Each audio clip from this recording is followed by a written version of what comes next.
Voici à quoi vous attendre pour votre premier rendez-vous.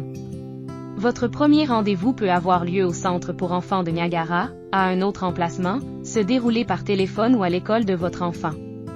Si votre rendez-vous a lieu à notre emplacement principal sur l'avenue Glenridge, veuillez suivre les panneaux indiquant l'emplacement de stationnement correct. Vous pouvez inviter d'autres membres de la famille, des aidants ou des professionnels impliqués auprès de votre enfant à assister à la séance. Lorsque vous entrez à la réception principale, veuillez vous enregistrer auprès de notre réceptionniste qui informera votre thérapeute de votre arrivée.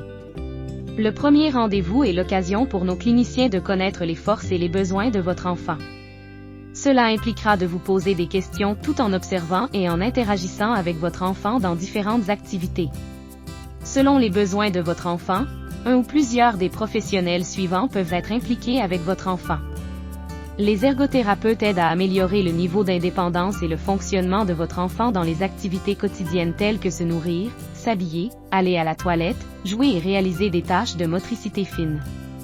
Les orthophonistes peuvent évaluer une variété de défis en communication, y compris la production de sons de la parole, la fluidité de la parole, le langage, les compétences sociales et les compétences auditives chez les enfants atteints de perte auditive permanente. Les physiothérapeutes peuvent aider à améliorer les retards de mouvement et les compétences motrices globales, la démarche, l'amplitude des mouvements, la qualité du mouvement, le tonus musculaire, la force et la posture. Les travailleurs sociaux fournissent aux enfants, aux jeunes et aux familles un soutien social, émotionnel et informatif. Vous pouvez également rencontrer des professionnels tels que des consultants en ressources préscolaires en comportement et des thérapeutes récréatifs. Pour prendre plein avantage de votre temps avec le clinicien de ce temps avec le clinicien, voici quelques suggestions.